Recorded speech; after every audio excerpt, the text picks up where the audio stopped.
Le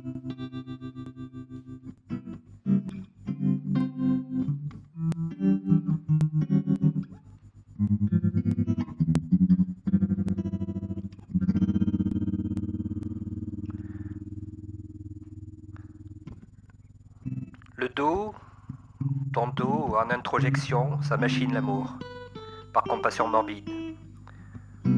Les grains de beauté sont une version commerciale, une sorte de fébrilité dans la rencontre de l'autre, dans la surprise de l'autre. New York est mon excès. Une lame de rasoir pour extraire de la matière psychique. Tu me fragilises comme des gants en plastique cadenassés. On se retrouve au restaurant de taille, branché à ton tank d'oxygène, dans le grand marché de la clarté nocturne. C'est comme un produit antinomique. On regarde les horaires de train, ça fait pas dans la nuance. Je suis soudain pris par la peur de te perdre, hors tout jugement moral.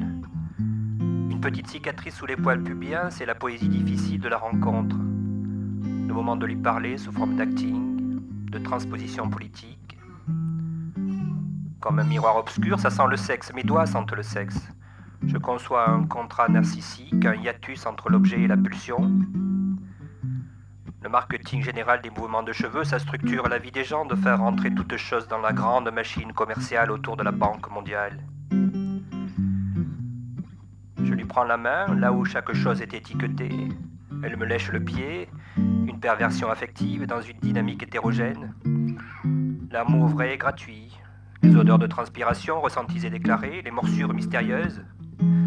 J'attends son retour comme une expression d'évaluer. Le primat de la génitalité se marie au sentiment d'abandon, jumelle accidentelle et quelconque.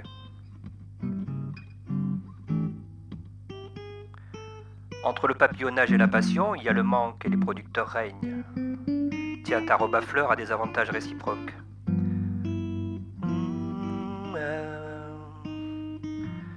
Je porte un regard sur le téléphone à la coïncidence des contraires et dans une triple intrication.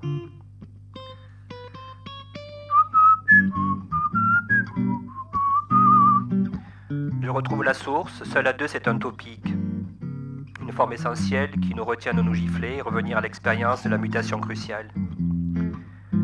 Trouver une fille dans un bordel, les chaussettes sous le lit, c'est des vicissitudes. Une sorte de peur mélancolique, un rien de réticence dans la culpabilisation.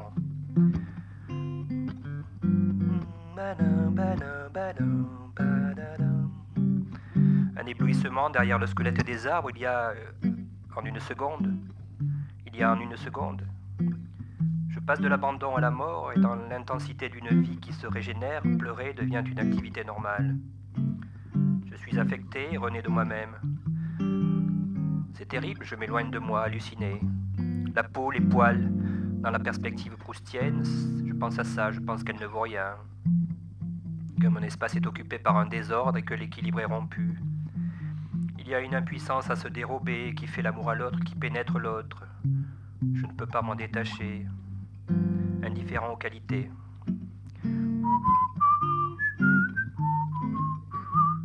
C'est âcre entre mes doigts, une fabrication habillée de givre. Je regarde les vagues sur les rochers, je suis César, je suis Rosalie par extraversion. Ta trivialité, la mienne, une vie intensifiée où il y a de la violence et des chaises cassées, la tendresse sur le cou, quand tu t'absentes, c'est une guerre sans mort. Alors ça y est. Avec elle, tout serait différent, les minutes ne se compteraient plus. Je peux enfin oublier qu'une fin est possible. J'abuse des écrans avec une sorte de peur et d'appréhension, je localise les failles, je masque les bruits de corps. L'oubli de soi s'enracine dans une douleur exclusive et tourmentée, un caleçon qui sent la merde. Should I stay? Should I go? Je me noie dans la transgression des normes et le fantasme symétrique.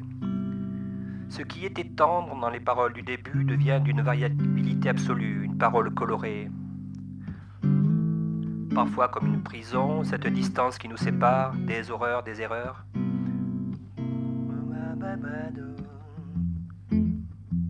Je me sens comme un animal dans le malentendu et le goût sucré de ton cul.